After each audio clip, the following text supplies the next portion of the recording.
panen gagal panen ya. Ya. Kemudian yang kedua banyak penyakit. Terjadinya apa namanya itu? Kalau wabah penyakit menyerang. Kemudian yang ketiga selalu terjadi kerusuhan. Ya. Maka dianggap ada hal yang tidak beres ini. Gitu. Pemimpinnya ini yang harus istilahnya ditinjau ulang. Yang punya darah tentang memimpin Sulawesi Selatan ini masih banyak sekali. Iya. Jadi saya tidak usah sebutkan barangkali karena yang jelas ada beberapa memang turunannya, bahkan ada darah luwunya, tidak usah saya sebut ya, ada darah bonenya, lebih goanya. Apakah bagaimana ya kalau saya sebut? Karena belum ada yang pasti kan, belum ada yang pasti seperti yang pertama itu Andi Muhammad yang mantan Panglima kan, ada namanya. Kemudian yang saya lihat-lihat di daerah-daerah, kemudian ada Pak Pomanto, Pak Dani Pomanto, ada Pak Ilham.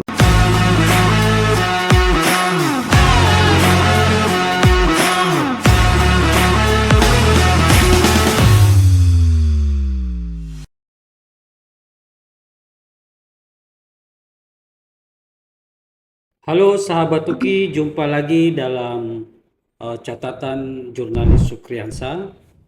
Dan kali ini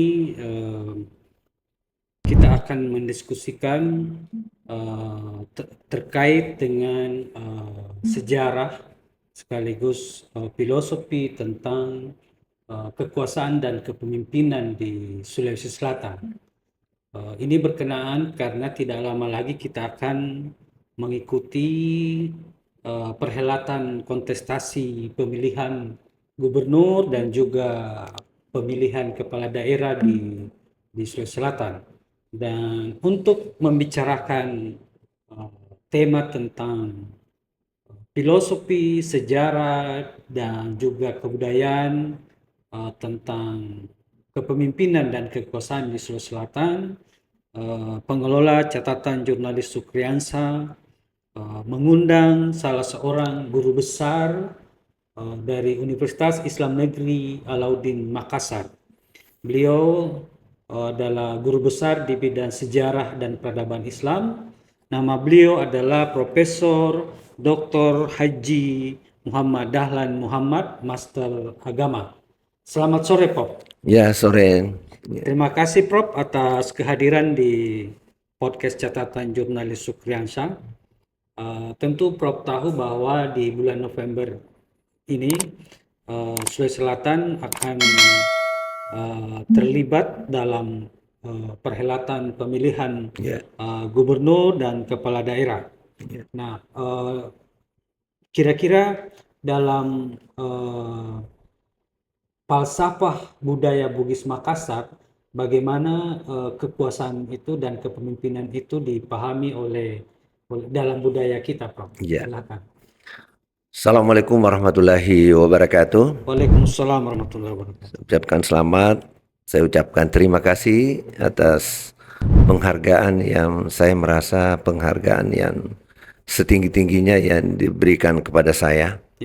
Serangkaian dengan akan diadakannya pemilihan gubernur dan pemilihan bupati kepala daerah di Sulawesi Selatan, dan saya sebagai seorang dari sejarawan Islam tentu juga berkaitan dengan sejarah budaya lokal, berkaitan dengan pemilihan gubernur. Adanya ini biasa dikatakan dengan kearifan lokal atau budaya lokal, terkait dengan kira-kira apa kaitannya dengan kepemimpinan masa lalu atau masa tradisional dengan masa sekarang, yang bisa dikatakan kalau sekarang ini adalah Indonesia sudah merdeka, tentunya mengalami perubahan-perubahan yang signifikan. Kalau pemimpinan di zaman sebelum kemerdekaan itu istilahnya adalah kerajaan, karena waktu itu negara kita belum berbentuk satu republik, istilahnya Nusantara. Dan di dalam Nusantara itu berdiri beberapa kerajaan-kerajaan. Betul. Juga ada namanya kesultanan-kesultanan. Karena berbeda itu kerajaan dengan kesultanan. Ya, beda. Kalau kerajaan itu sifatnya masih umum. Mungkin dulu ya penguasanya dari agama lain, Hindu atau Buddha, atau penguasanya tidak mengatasnamakan dengan Islam. Tapi setelah berubah, maka ada terjadi perubahan. Kalau yang sudah berubah menjadi kesultanan, berarti rajanya bukan lagi namanya raja, tapi disebut dengan sultan. Ya, seperti Sultan Hasanuddin dan di Yogyakarta, Sultan Buton, ya. Kemudian beberapa di Nusantara ini. Nah, setelah merdeka ini, kerajaan-kerajaan ini yang tadinya berkuasa penuh, tentu terjadi sedikit ada perubahan. Karena itu adanya republik ini. Kemudian kearifan lokal berkait dengan kepemimpinan sebelum merdeka itu, yaitu raja diorganisasi secara hierarkis, itu artinya memilih seorang penguasa yang disebut dengan raja, atau biasa juga kalau di daerah seperti di Wajo itu namanya Adat Tuang, atau kemudian di mana lagi di Luwu itu disebut dengan Pajunge di Luwu, kemudian di Bone namanya Mangkau Ribone, kalau di Goa namanya Somba. Nah, kemudian daerah-daerah lain ada menggunakan kata arung, ya. Jadi arung itu di bawahnya ada lagi, ada namanya arung, terus di bawahnya ada namanya sulewatan, ada namanya lagi gelareng atau gelak. Kemudian ada namanya di bawahnya lagi namanya barumpun. Semua itu adalah aparatur yang mengelola pemerintahan. Tapi ada skopnya kecil, kemudian ada lebih luas sedikit, dan ada yang paling luas di atasnya lagi ya tadi seperti arung. Arung inilah biasa kalau seperti daerah kami itu, seperti kalau di Sinjai disebut dengan puata. Seperti kalau di Sinjai itu ada 3, ya, ada kerajaan 3, namanya Teluk Limpoi, biasa disebut dengan kerajaan Bulo-Bulo, ada kerajaan Tondong, dan ada kerajaan Lamati. Nah, itu pusat pemerintahannya disebut dengan Puata, ya, dan disitulah ada rumah istananya yang disebut dengan Saraja, ya. Baik, terkait dengan hal ini, kalau seperti di Goa itu rumah istananya disebut dengan Balak Lompoa, ya. Kalau ada juga daerah lain mengatakan namanya Bola Soba dan sebagainya. Dan setiap itu puata atau arung atau apa namanya pasti punya yang namanya rumah Saraja atau istana, ya. Jadi Saraja itu sama dengan Bala Lompoa, Prof. Ya, sama dengan Balak Lompoa. Jadi kalau kita lihat ciri khasnya itu, dia punya anjungan di depan itu, kalau bahasa Bugisnya timpak laja itu lima ini ya. Kalau ada juga di atasnya lagi. Kalau seperti di Lu, seperti di Bone, seperti yang namanya Rumah Mangkau atau Istana Mangkau, Istana Payung Ngerilu, dan istana itu di atasnya lagi. Semua punya makna itu, Prof, ya? Punya makna. Jadi tingkatannya itu punya makna. Nah, kemudian kalau rumah yang sudah tidak memerintah lagi, tapi turunannya itu tidak boleh lagi 5, di bawahnya lagi 3. Nah, dia bangsawan yang sudah tidak lagi berkuasa lagi, tapi turunan dari situ boleh membuat 3 ini, ya. Ya. Tapi kalau dari secara kultural, tradisi, bagaimana metode atau sistem yang dipakai dalam tradisi budaya Bugis Makassar itu dalam memilih seorang pemimpin atau raja, Prof? Ya. Jadi ini kearifan lokal, ya. Jadi ini sebetulnya kearifan lokal ini arif itu berasal dari bahasa Arab, karena memang Islam juga mengenal namanya urf, artinya hal yang sudah terbiasa. Ya, jadi karena kearifan lokal ini betul-betul sudah terbiasa dikenal di suatu daerah, maka disebut dengan kearifan lokal.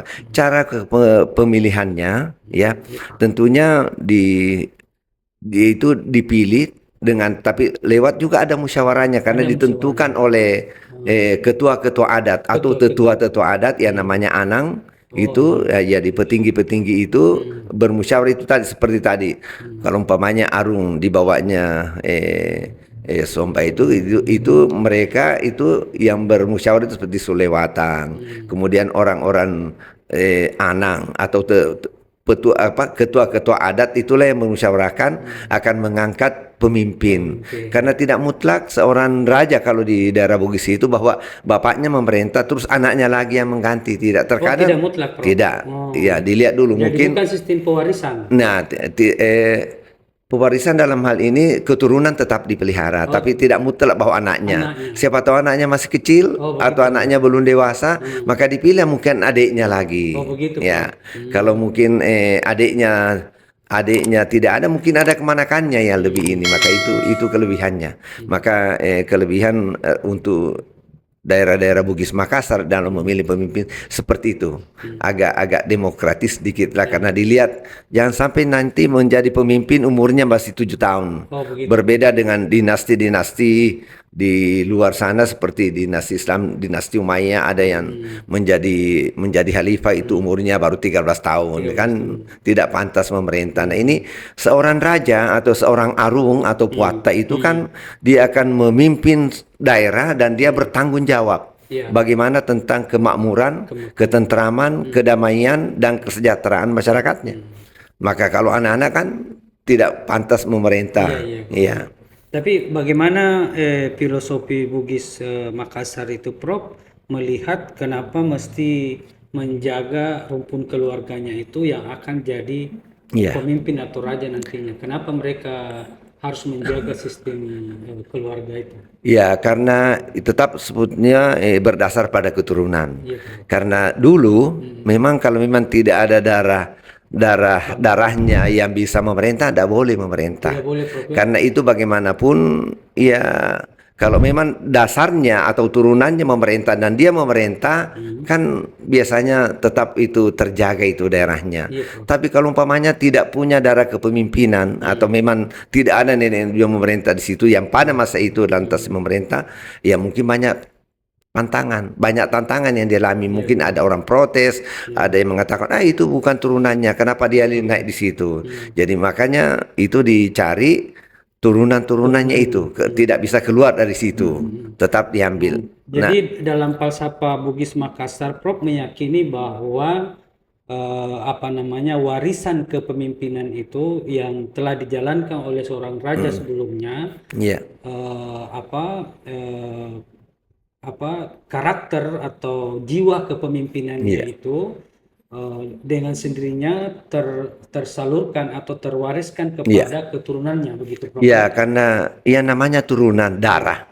Ya, jadi memang kalau memang turunannya memerintah, lantas dia memerintah lagi itu, insya Allah istilahnya tidak jauh buah jatuh dari pohonnya. Makanya itu kita selalu seperti itu. Bahkan di dalam pemerintahan ini setelah Islam datang, kan sudah butuh namanya pendamping. Setelah Islam diterima secara resmi, ada diterima namanya qadi atau kali atau wakali ya. Nah, itu juga tidak bisa orang lain. Tidak bisa kalau bukan turunan dari situ. Ya, turunan dari raja itu. Ada mungkin yang bisa disebut di Sulawesi Selatan itu, Prof, kadi itu keturunannya ke sini. Iya, jadi contoh ya di kampus saya. Jadi kalau di daerah saya itu seperti Tondong ya pasti sepupunya juga diambil. Ya, karena dia kenapa harus bangsawan juga yang menjadi kadi ini, maaf ya.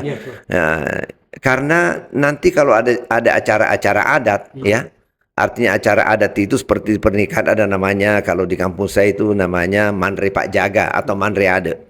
Itu arung itu berdampingan dengan kadi. Nah, tidak bisa berdampingan duduk kalau bukan sedarahnya. Berbeda, dia punya turunan, maka harus diambil dari keturunannya sendiri. Tapi bagaimana sendiri itu, Prof, awalnya itu ada keturunan bangsawan itu atau darah biru dalam sistem kemasyarakatan di Sulawesi Selatan. Nah, ya itu kan berpulang lagi ya, karena raja-raja di Sulawesi Selatan itu artinya diawali dengan istilah kata Tomanurung. Tomanurung. Dari istilah Tomanurung.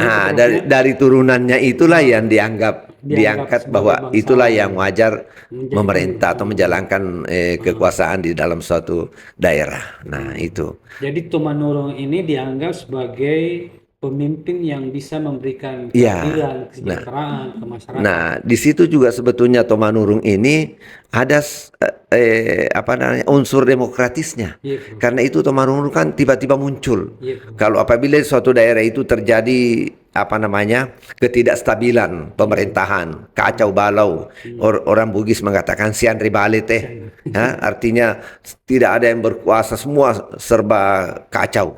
Nah, itu tiba-tiba karena sudah berlangsung terus-menerus begitu kekacauan, tidak ada yang bisa mengontrol dan tidak mau dikontrol lagi, sehingga tiba-tiba muncul itu Tomanurung. Tomanurung itu macam-macam riwayatnya. Kalau itu cerita panjang sekali masalahnya. Iya. Yang jelas Tumanurung ini hadir untuk mengatur sistem masyarakat yang sedang kacau balau.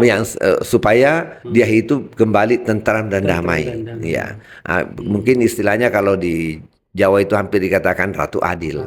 Ya, jadi muncul untuk memberikan kedamaian di dalam suatu daerah. Nah, itu turunan itulah nanti yang dianggap memiliki darah yang bisa darah kepemimpinan yang bisa memerintah dan digelarlah bangsawan. Nah, dari turunan Tumanurung ini, Prof, dalam sejarah kepemimpinan di Sulawesi Selatan, apakah semua Tumanurung itu maksimal menjalankan fungsi Tumanurungnya dalam artian pemimpin yang betul adil dan tidak melanggar aturan-aturan atau kepentingan masyarakat? Kalau ada sendiri Tumanurung yang menyimpang dari. Kalau sepanjang sejarah yang saya dapat, semua Tomanurung itu menjalankan tugas kepemerintahannya dengan adil, ya, dengan bijaksana, dan dia betul-betul ditaati dan dipenuhi oleh rakyat, ya, karena dianggap itu adalah rahmat dari yang kuasa itu tiba-tiba mendatangkan seperti ini, ya. Oh, jadi bakat atau potensi kepemimpinan dan pemerintahan dalam diri seseorang itu dalam tradisi Bugis Makassar itu adalah tetesan dari ilahi, yang diturunkan kepada hamba yang menurut Tuhan itu pilihan orang-orang pilihan, ya, yang bisa mengendalikan masyarakat. Iya. Nah, dalam kaitan pemilihan gubernur ini, Prof, jadi kira-kira konsep ini kalau kita mau merefleksikan dalam kepemimpinan hari ini, maka kalau kita mencari calon pemimpin, tentu kita harus mencari siapa ini yang merupakan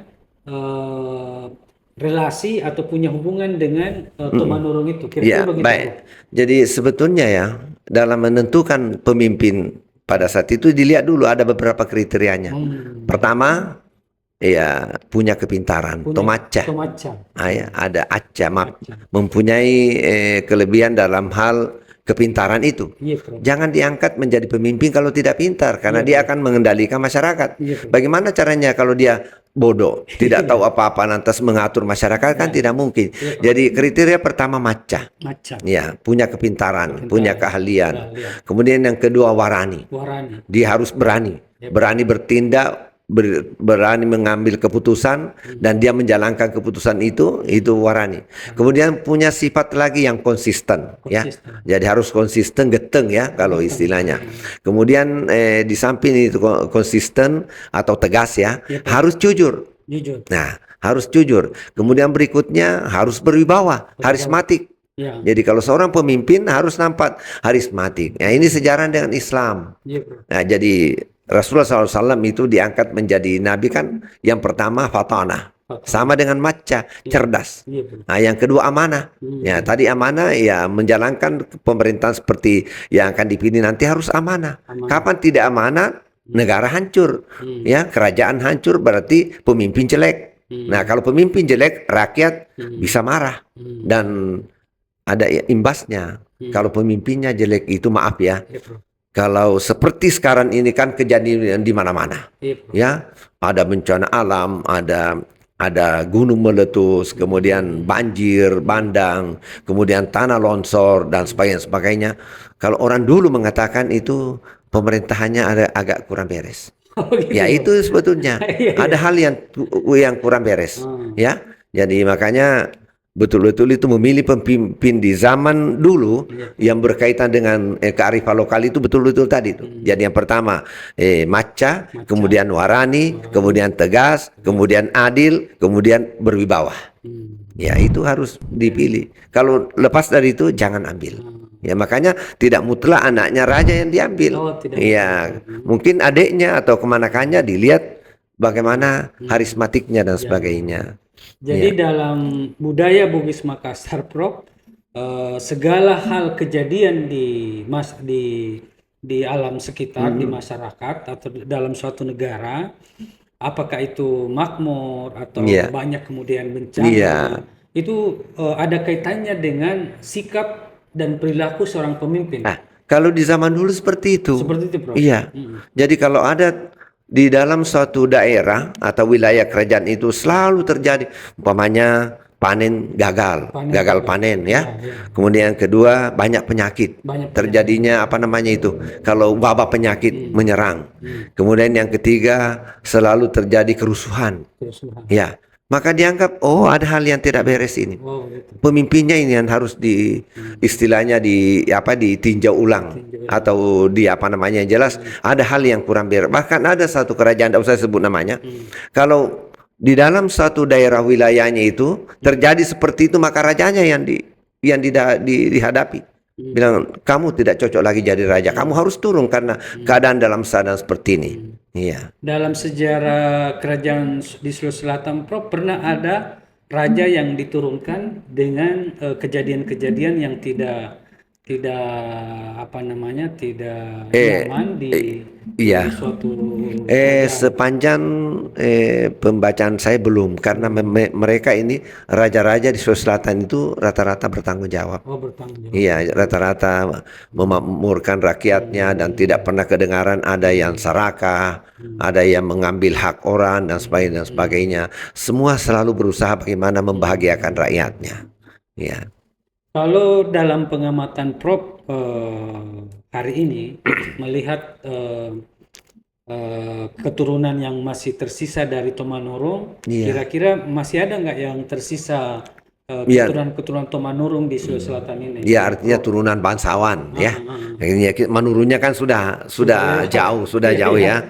Kita tidak tahu bagaimana prosesnya lagi. Yang jelas yang punya darah tentang memimpin Sulawesi Selatan ini masih banyak sekali. Iya. Jadi saya tidak usah sebutkan barangkali karena yang jelas ada beberapa memang turunannya, bahkan ada darah Luwunya, tidak usah saya sebut ya, ada darah Bonenya, lebih-lebih Goanya. Nah, ada seperti itu. Masih banyak. Iya, banyak yang punya turunan-turunan seperti itu. Artinya generasi sekarang ini kita masih bisa optimis bahwa kita masih bisa mengharapkan hadirnya pemimpin yang bisa kita andalkan untuk memimpin Sulawesi Selatan. Nah, harapan kita ini memilih pemimpin, ya mudah-mudahan kita memilih dengan hati.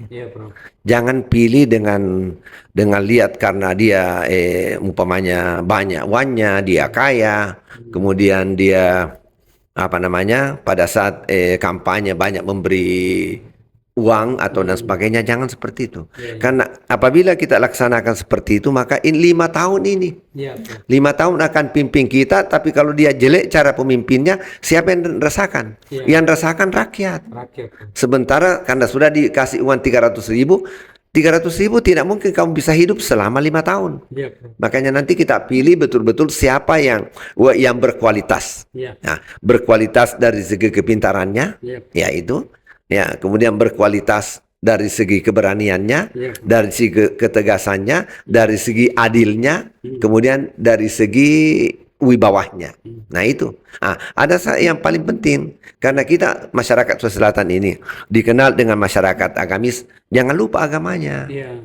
Kalau agamanya harus kuat, karena apabila agamanya bagus, maka semua tadi sifat-sifat itu bisa hidup kembali. Tapi kalau agama yang jelek, hilang semua itu nanti. Bisa keberaniannya digunakan hal yang negatif. Ya itu yang penting. Tapi bagaimana kalau unsur kekayaan juga dimasukkan, Prof? Misalnya dia artinya dia orang kaya, itu masuk juga sebagai syarat sebagai pemimpin yang Kalau yang di ideal. kalau dulu di zaman sebelum merdeka dan silam kerajaannya itu Iya, Prof.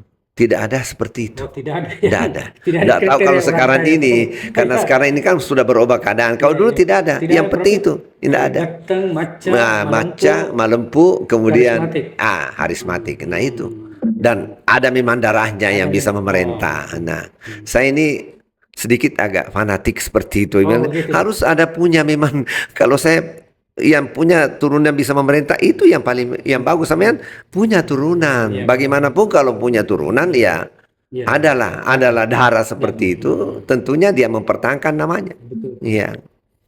Nah, kalau hari ini dalam pengamatan Prof atau yang Prof dengar tokoh-tokoh yang disebut-sebut namanya menjadi calon gubernur, ada nggak nama-nama yang ada di benak yang di pikiran Prof yang sering disebut?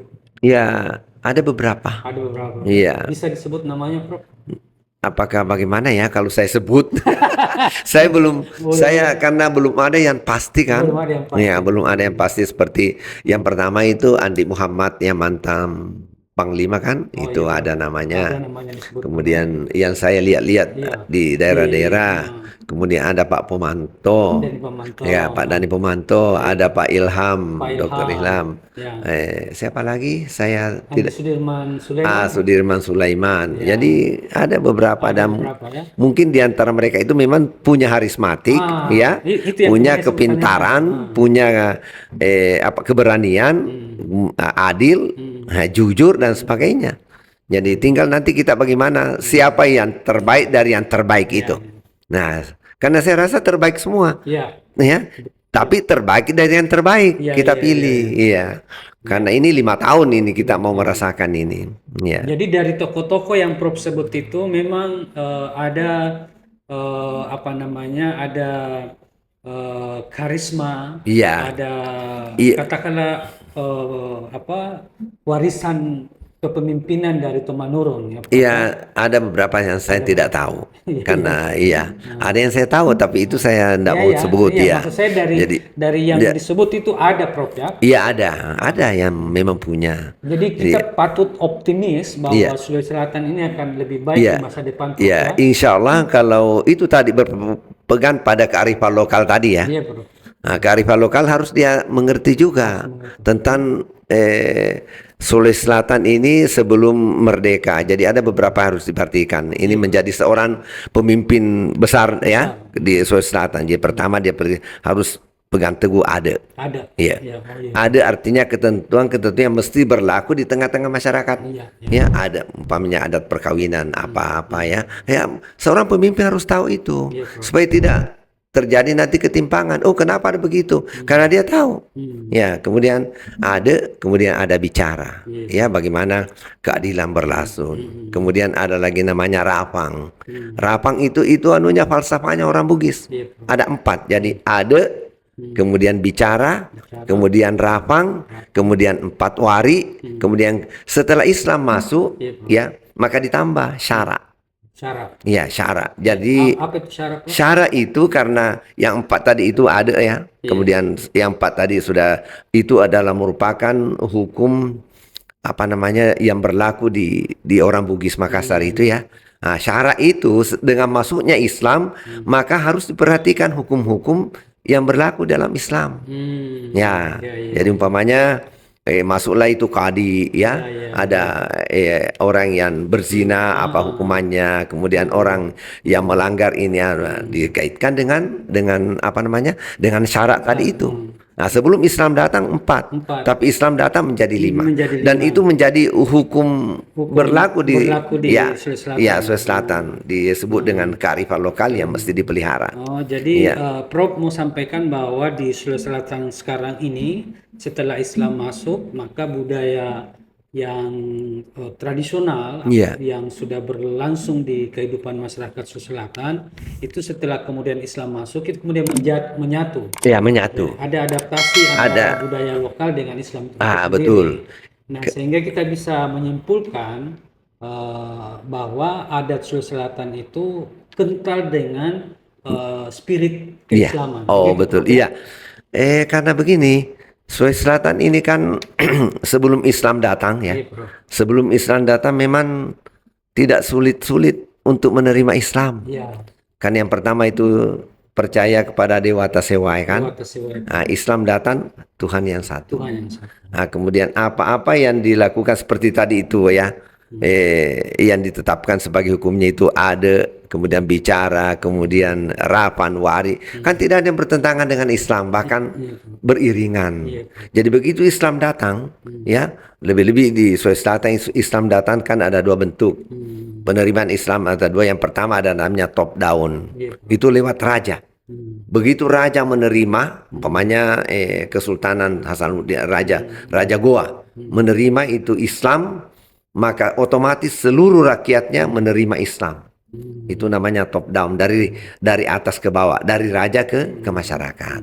Nah, yang kedua ada namanya bottom up. Ya, masyarakat menerima dulu. Nah, kebetulan juga di selatan ini kan banyak penyebar Islam dari luar pulau ya, dari ke Sumatera datang di sini, itu juga sudah melembaga di sana. Jadi ketemu dari atas dengan dari bawah. Akhirnya Islam diterima secara aklamasi dan tidak bertentangan dengan adat.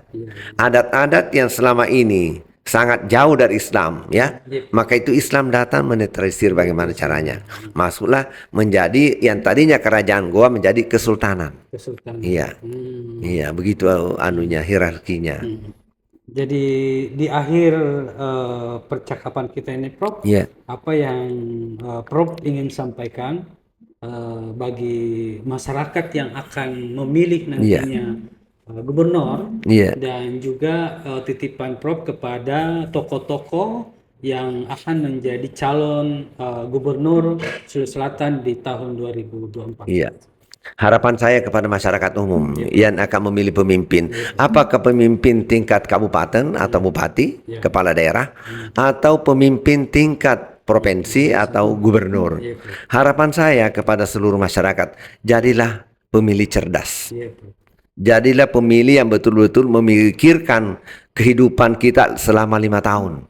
Jangan karena ada gombalan uang 300.000, 500.000, 100.000, lantas kita pilih padahal kita tidak tahu. Jangan memilih kucing di dalam karung. Tapi lihat kapasitas tadi. Yang pertama, harus pintar. Harus pintar. Iya, patona atau maca. Yang kedua, tegas. Ya, mageteng ya. Kemudian yang ketiga adil. Ya, kemudian yang keempat itu yang keempat itu berwibawa. Nah, kemudian terakhir harus agamanya. Karena kita masyarakat Sulawesi Selatan ini kan dikenal masyarakat agamis. Nah, kalau pemimpinnya kurang-kurang agamanya, artinya sholatnya tidak teratur atau bagaimana, agama hanya sekedar liptis saja, dia sembahyang di depan orang banyak, sudah itu tidak sembahyang lagi, kan kasihan masyarakatnya, kecewa nanti.